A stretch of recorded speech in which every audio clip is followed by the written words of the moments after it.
Welcome to Stories of Hope. I'm Christine Hotchkiss. Each week, I bring you stories that will educate you, inform you, give you hope, and sometimes I have a nonprofit organization to spotlight because they're making a difference in the community as well. I want to start out with saying thank you to my studio sponsor, the Motivated Mind Group, your global creative agency located here in downtown Chandler.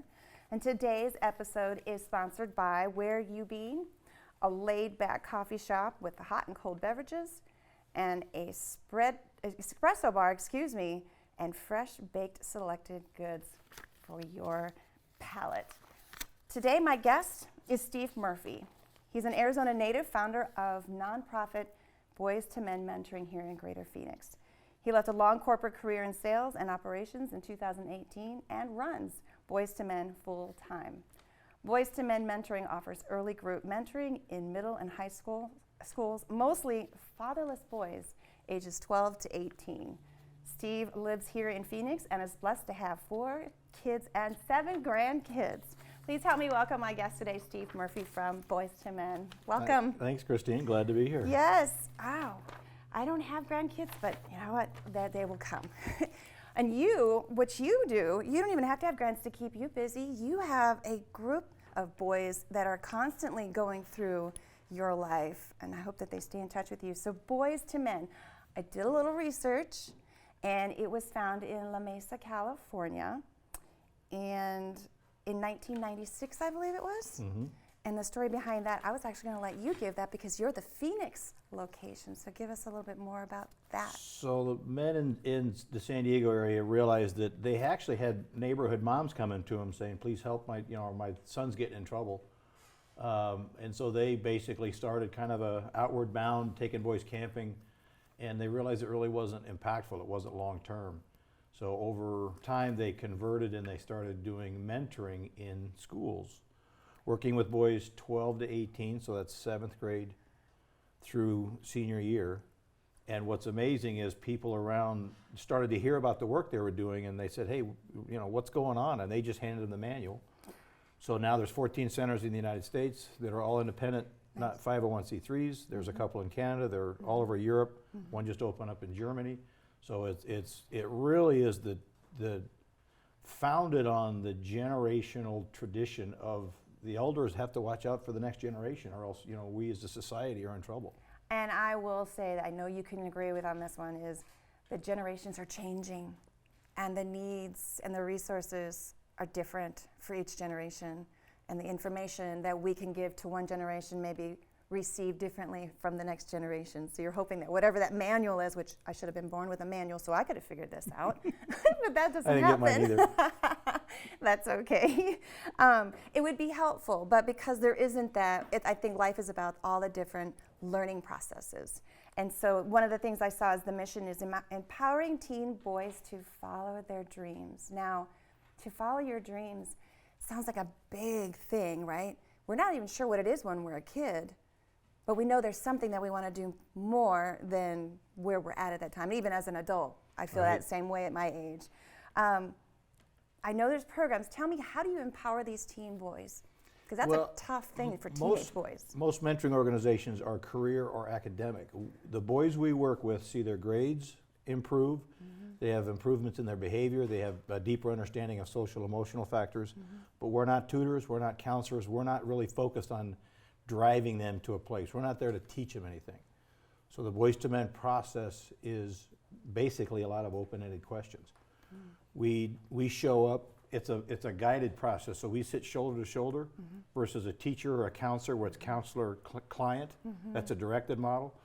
We just meet the boys where they are. We ask them, who's the man you want to be? Where are you going in your life? Are the choices you're making consistent with that man? Without judgment, shame. So we listen, we accept, we encourage, we model healthy masculine. The thing we don't do is we're not there to fix them. We're not there to rescue them, to project our values onto them. We really come from the standpoint of what you need. You may not be aware of it, but it's in there. So we help them find the change that works for them, because that's more long-term sustainable than when adults try to install their change into a kid.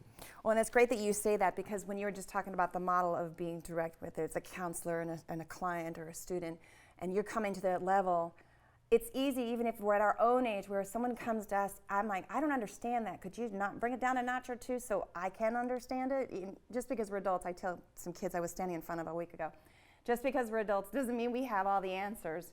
By any means, we don't. So it's nice when someone else can come to that level, and especially kids, because I don't know about you, but I thought I knew it all, and as an adult, I still don't know anything. But you're coming to their level instead of an authoritative kind of way, so they're not going to rebel against you more or resist you more, and you're actually here to be helpful. Not always their friend, I'm going to assume, but a guidance. The big thing is we work real hard not to judge them. So if, we show up to meet them where they are, and we accept them, we tell them the first day they come into the group, we're not here to teach anything, we're not here to shame you. We're going to challenge your choices, your attitudes, and your stories. But who you are is okay. You're good. Right. You're good. You're not broken. These kids come out of high trauma environments. We work with all boys, but the big statistic is that 75% of our boys are fatherless. And that creates a lot of headwinds for kids. They are much higher suicide, addiction, and incarceration. So the boys growing up without dads. And unfortunately, Arizona is 38% of the kids growing up in Arizona are growing up in single-family homes, where the national average is 32%. Wow. So the need is huge. I did the math, where there's about 300,000 boys, 12 to 18, in Maricopa County that are growing up in single-family homes. So that's a big need. That's heavy, because when you think about, we hear single moms are out there all the time. I'm hearing a few single dads out there, but it's mostly the single moms, and that's a pressure because they've already sacrificed so much about themselves to make sure that their kids are provided for the best that they can. I stood in front of a student body last week of students on gratitude, and I ended up crying because they made me cry, and you just touched upon a couple of topics where they said their father's incarcerated, that they're grateful that they have school to come to, that they have their friends that they can fall back on, or that they don't have a father figure, that someone else took that leadership role. So I was like, oh my gosh, when you were saying, I was like, there's that statistic that I actually heard in just a small increment of my life for a couple of hours. So with that being said, also, I did a little research on here. There are different parts of Boys to Men. So we covered the history part of it. You have programs. What are the programs? And are they related to the family or just the boys? Yes and yes. The programs have evolved. So it started out as a rite of passage weekend that the guys in San Diego started. Okay. And then it shifted. Now we go to where the boys are. So we have partnerships with school districts. We start in 7th grade, so we catch them at 12. We catch them when they're just starting to wake up. They're just starting to kind of understand cause and effect. That's the beginning of separation from mom. And then we follow them into high school. So the partnership with the schools is they help be sure that they pick the boys, and then they make sure they show up every week. It's a voluntary program, so we ask the boys come 6 times, because the boys, the first week, they go, it's weird, a bunch of men are going to sit around and talk about life and our feelings. Yeah, no, I don't want to do that. And it's not camping. Right. Right. So come 6 times. If it's not for you, then bless and release. Come back next semester, come back next year. And 90% of them will stick around once they get to that 6th time, because it's like, hey, this is different. I've never said things trying to get a reaction out of an adult, and the adults don't react. Which, I also just realized too, is not just them coming into an environment that doesn't make them probably feel comfortable, because I already know this. I have a boy that I raised differently, but I didn't have a father figure for a long period of time. Then I had my stepdad, which was a different type of relationship. And I didn't know how I was going to raise my boy, but I was not going to have him be raised with not having because his dad was in and out of his life. I didn't know how to raise a boy that wasn't going to be, pardon my expression, a sissy, because I'm only girl and that's all I know. With boys, they can bond easily. They don't have to sit around a campfire. So there's that uncomfortable thing to talk about emotions, because men don't really do that. I don't know if that society has taught them that, if that's the way that's the chemical makeup. I'll get back to you on that research when I'm done with that. But fast forward on that, it's one of those, now you've got a bunch of boys that can actually get and talk about the truths of who they are, not just with you being there or whomever the mentor is, But as individuals, they become accountable for themselves in their peer groups, and they can start exchanging information or stories and build a friendship or a bond. Is that good too? So we start where the boys are there, the men are there guiding the conversation, but we tell them this is your circle, and it develops into a peer-based support. We get them for 1 hour class period a week, just like going to the gym. It builds week over week. So we see the behavior shifts. We see them getting more vulnerable, getting more real, supporting each other. So we only get them for an hour. They get each other for the rest of the school day. And most of these guys have been going to school for years. They've been together. So when they start coaching and mentoring each other, that's when we know that the group is really bonded. When a kid says, hey, I'm going to go get in a fight, this kid's pissed me off, I'm going to go get in a fight after school, and two of his buddies go, dude, that you're not going to get what you want. Why would you do that? Nice. Then it's them taking care of each other. Sure. And that's where the program develops. So we start out with in-school mentoring. We still do the rite of passage weekend, but now it's more of a strategic partner where we actually take the boys out of the schools and we'll take them up to a weekend because the boys only get an hour. They're not going to get too heavy into their life in 60 minutes. So they go to the weekend where there's a lot of other boys. They get the chance to connect, and they really get a deeper dig into their life. They come off that weekend with the intention of what's one thing that's going to make a change in your life. Nice. That if you do that, and then we kind of take that with us back to the school circle where they get support. Right. Not shaming or accountability, but just support. Hey, you said you're going to stop smoking pot. How you doing? There goes that accountability. Right. How you doing? Just checking in. Sure. And it gives them the chance to go, oh, you're not going to yell at me. It's like, so it really is a place where they get safe. The boys, there's two reasons that are very consistent as to why they come every week. Okay. First off, the big thing is, the peer thing. I'm not alone. Wow, you guys are going through the same stuff I'm going through. You don't have a dad at home or you fight with your stepdad or whatever it is. And then the second one is, I don't have this anywhere in my life where I can get real without being judged or shamed or made fun of. Nice. And so when they're 12 and 13, that's a new experience for them. So rite of passage weekend, in-school mentoring, and then we also, during COVID, it was just, we kind of stumbled into it. We always knew that we had to integrate the families. I've had people that do drug counseling, and they say you can't really connect with the kid unless you know what's going on at home. Oh, good luck with that. During COVID, we had so many moms coming through our website, please help me. Oh boy. My 10-year-old wonderful son is now 14 and talking back and throwing things at me. And so we had moms coming through our website, and so we started a single moms and sons together. We call it the family group. Nice. So moms and boys coming together, and the moms show up with the standpoint of, oh, I'm here to support my son. And then it's the same peer-based situation, Christine. They look around at the other moms going, you're going through the same thing I'm going through. Me too. So the moms get peer support, and the boys get the chance to have real conversations with their mom. Nice. And the moms get the chance to get vulnerable. And a lot of times the moms will cry in front of their sons, and the boys understand. Mom's doing the best she can, and it's hard. So it really does, it allows them to form a better, healthier bond just based on having a safe place to talk and being in that peer-based environment. Agree. And then the fourth program piece is adventure groups, where we take boys, men and boys, just going to the park, going kayaking, going hiking just to have fun. Oh, good. So it really is, that's a little more of a informal, where boys can bring their brothers, they can bring other kids from the neighborhood, men can show up and mentor, just to kind of get a feel for what it is. So it really is a No kind pressure. of a multi-piece part of between from school-based mentoring as our core all the way through to the other programs. I like that. Now, you talked about where you find the boys. Where do they come from besides the website? So because of our partnerships with the schools know the boys that are struggling. And so we basically we don't give them any expectation, just who are the boys that you think that with a little bit of help can really turn things around. So they will give us boys, it's usually 3 to 4 mentors, up to 12 boys in 7th grade, then we do an 8th grade group, then we follow them into high school. So it's a good partnership with the schools because they know who those kids are, they know their home life, they know what's going on, and so that's where the partnership with us in the schools is very good. You talked about home life, and we already talked about the 2020 era. That will be forever embedded in everybody's lives, no matter how many years have passed. because we know what it did to a lot of people. It changed a lot of things, negative and positive. And there's some challenges that took place in these homes, whether they were single parents or just families or just an individual trying to make it through everything.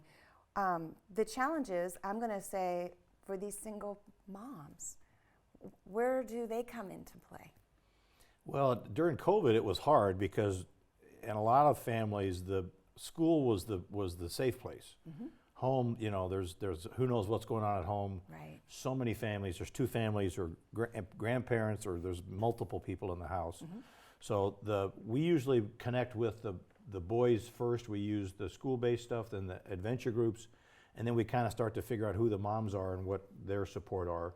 We understand the boys that need the help, and we kind of target and go after their moms, invite them into the family circle where they, you know, I've had people go, oh, you got to give the moms parenting tools, and that's not really our core. We bring the moms in to make them happier and to give them support, so then they can calm down and the boys can find what they're looking for. So it really is an integration, working with both, but our main focus is the boys. Okay, and you're working with a large group of kids. So are you in high schools? Are you in middle schools? What is it? We start in 7th grade, and it's a challenge with Kyrene School District and Tempe Union because they're not integrated. It's not a unified school district. Sure. So we basically start in the middle schools, and then whatever high school that middle school feeds, then we follow them through to high school. And so the core is 7th to sophomore, junior year. Usually, you know, the stresses, that's when the stresses and the adolescence is most difficult. Sophomore year, junior year, they're getting a little calmer, they're growing up, they're a little more mature, they know where they're going. They're more interested in jobs and moving on. So we'll stick with them through 18, but usually the majority of the work we do is from 7th grade through sophomore, maybe junior year. So now, do they meet at the school, and how large can a group be? We've got one of our middle schools, because they only give us one class period, we have a combined 7th and 8th grade both. So we have 7 mentors and 22 boys for 1 hour. We break into small groups. The group is getting so big, we're going to probably have to break into 2 different classrooms. But that's the advantage of group mentoring. The boys, they have their peer support, and the men have their peer support. And so the men kind of play off each other. It's also a checks and balance. If a man, you know, if a kid's talking about drug addiction, and you may have a man whose son had a drug addiction problem. Now the man's kind of getting hooked, and he's into his emotions, which is good to be vulnerable. Right. But you know, so the other men around can pick up the slack and support the boys. Now, you mentioned how many mentors versus how many boys in the group, and then you said that you break out into like groups. Are you giving them questions? Are you guiding them to be able to maybe them talk amongst each other as to what they're feeling? So it's kind of like a small group of counseling one another. I wouldn't say counseling, let's say gathering information to be able to support one another, what to deal with the home situations, for instance. And sometimes kids actually like to go to school to escape from home. Well, it's amazing when a kid gets vulnerable and gets real. Okay. And especially if he's, you know, kind of one of the alphas in the school, and he starts getting real, and the other boys are like, wow. Yeah. You know, I've never heard, you know, this kid get real before. Okay. And the men do the same thing. We show up as vulnerable and giving them the permission. Okay. We talk about our lives. We talk about, you know, men that were abandoned by their dads, men that were beaten, men that had alcoholism and incarceration in their home. And the boys, they never hear men talk like that, with being that vulnerable and that real. So it really does give them the permission to get real, and it just feeds on each other. So we break into small groups. It's a little less intimidating for the boys to get real. We had a kid today. He's been in the group about 6 weeks, and everything's good. I'm good. Today he broke down and he started talking about his brothers, and he started talking about the dynamic and what he doesn't like about what goes on at home. Okay. And so once the group was over, I went to the mentors and went, wow, you should have heard this kid. He finally cracked open. He finally started getting real. You felt there was that part that you're like, it does work, and then they trust you. Well, and that's just it. When we ask boys, hey, do the men in your life do what they say they're going to do? No. And so they got a bunch of men they don't know that come in and sit down, and they're like, well, why should I trust you? Exactly.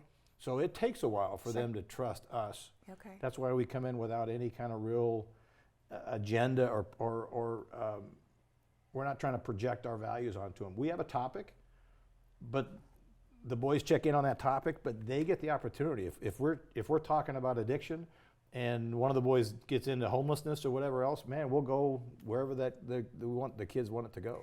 You just talked about a topic that we can all understand or hear as adults, whether it was the 2020 era or just our own journeys in our lives. You talk about drug addiction, you talk about incarceration, you talk about homelessness. How many of these kids actually break down to tell you what's really hurting them or bothering them and they don't want to do it anymore? It's so many of these kids. One of the reasons why we started working with kids is that they don't have a say in what goes on. Right. So and sometimes they don't think they have a voice. Right. Yeah, I recognize that one in what I did last week. So we deal strictly with confidentiality in the group. What's said here stays here. That's the only way the boys can get real. Sure. Obviously we're mandatory reporters, so if there's a safety issue, we always handle it. Yeah. But we've had boys talk about my dad's getting out of prison next week, and I'm scared he's going to come home and try to be my dad, and I don't want him anywhere around me. We've talked about boys that are living on aunts and uncles' couches, or because they got thrown out of their apartment. So it's just getting out of bed and coming to school is half the battle. Mm-hmm. Smoking a math test, that's a whole nother thing. So our data we get from the school, the parents sign a permission slip when they enroll the boys, and so we get behavioral data, attendance, and grades. The first semester we will see a improvement in the behavior. Usually the second semester we'll see an improvement in grades. We're not there as tutors, we're not there as counselors, we're not driving them in a certain direction, mm-hmm. but just by having a safe place to go and being calm and getting more confident, mm-hmm. they show up differently. And then we also do the boys get to report, we do a pre and post survey that measures social and emotional factors. So in the last year, we had 7 of 10 factors that we measured improved from 7 to 28%. And that's things like, I feel more connected with adults. I feel safer on campus. I have more confidence. Wow. I'm making better choices. And so it's what we do it because we're trying to make an impact. So we really do track the measurement. I like that. And our middle schools, last year, we reduced on-campus and off-campus days of suspension by 45%. Oh, that's great. So just getting them calmed down. Uh-huh. Guess what? When they get calmed down, they got a better chance, and the teachers now aren't in a wrestling match with the kids in the class. Yeah. They got more time to teach. Well, you've got one teacher to all these students, and they're trying to figure out their own home life outside of there too. So that's a great thing for you to be there when life happens all around us, no matter what age we are. So you've talked about what the kids get out of it. What about the mothers? So just one of the moms, she shared a story that her son is the middle of 3. We started with him in 7th grade. He's now a sophomore in high school. And she shared a story, and I won't mention any names because, again, we deal from a place of confidentiality, but she shared a story that she came home she's working 2 jobs. She came home, walked in the door late at night, and the apartment was a mess. And the TV was on, the kids were sleeping on the couch, the other kids were in bed, and everything was a mess. And her original reaction was to get mad and scream and yell and get out of bed and clean the apartment. And she just caught herself because of the work that we've been doing, where she says with Boys to Men. She caught herself and she said, man, my kids are under the same roof as me. Everybody's safe. I'm going to bed. I'll deal with this tomorrow. Mm-hmm. So it really just kind of helped her take a breath, mm-hmm. and rather than just being reactionary, just to kind of be focused more on, oh, okay, mm-hmm. we'll figure it out. Good. So it just kind of that lowers the temperature a little bit for everybody. I like that. It's amazing when we ask the moms and the boys, what do you get? Because some of the stories are pretty impactful. Well, before I ask my final question, where can you be found? Should someone want to find you that's not in the school system, so if it's not in their area? boystomenphoenix.org or info@boystomenphoenix.org. We rely on the community support. We don't charge the schools. We're a volunteer-based organization, and so we really do need men that are willing, that have passion for kids, that are willing to give 1 to 2 hours a week, so 4 to 8 hours a month to come in and sit in a school and be a mentor. We're looking for guys that are younger, guys that are more, that the boys can really connect with. We're looking for a lot more cultural diversity than what we have, because the boys are very diverse. And we're also looking for people that just want to help us with social media, join a board, and so it really is a community-based organization. Agreed. And again, we're we're the elders of the community, we're the caring adults of the community, showing up for the next generation. If not, you know, we're going to be in trouble as a society. So it's part of, so we provide training for the mentors, and they get a lot of value. I think the return on investment is much more than what their investment time is. You know, there's one thing that I have learned in my short years of life, being my age. There's a little girl strapped in a big adult body is what it is. What I've experienced with my own way of raising my son and my daughter, because my son will be 28 at the end of December, and then what I had to deal with, there's each generation that is trying to fix something from a generation before. Could you say if I'm right or wrong on that? Yeah, it's generational trauma. You know, that's one of the things we talk about, is we're trying to create generational healing. We're trying to help boys understand how to be good men, how to be good dads, because they didn't have that. Did the best they could. How are you going to be different? How are you going to show up when you have kids? Well, here's another equation. Young teen fathers, no skills, no understanding, and didn't have the mentorship to know how to be that role model to be able to do. That's why I said breaking different fixing things that were in other generations. So that's why I asked that. I think that's what we're all doing, men or women. There's something that's always going to be needed to be fixed, and always a resource out there that's going to be there to help us. And the thing we really push with the boys is your family situation does not predict your life, does not predict your future. You're absolutely You right. get to pick, you get to choose where you're going and who you're going to be. 100%. Thank you for sharing all this information. I think we covered everything, unless there's something I didn't remember to ask, or because I am the question person. I think we're just really looking for help from the community. So if you know, and maybe not you, but somebody that you might know that just has passion for kids, men and women. Obviously, men are doing the mentoring with the boys. We do have moms in the family circle.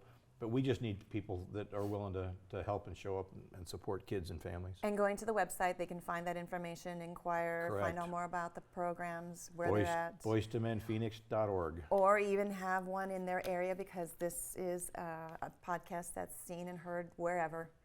Right, there's 14 Boys to Men centers around the United States. BoysToMenUSA.org will help you find those locations. And I think we have that also at the program throughout the time that we've been talking. Now I have my final question. I love asking this one because it's unrelated to anything that we've talked about. And if I was to only have this one question to ask anybody, and that's what I had to stick with, to know what kind of person they are, I could make my own assumption. What message would you like to leave everyone based on your journey of life? Great question. I told you. Because we asked the boys, what would the advice you'd give your younger self? And it really is just chill out. Oh. Things are not as bad as they seem, and it's all going to work out. You're a good person. Just keep going. Oh, right. I heard something the other day. It says, just stick with it. You'll get there. Yep. That's the hard part. I think that P word, patience, gets in the way. But yeah, stick with it and chill out. It'll all work out.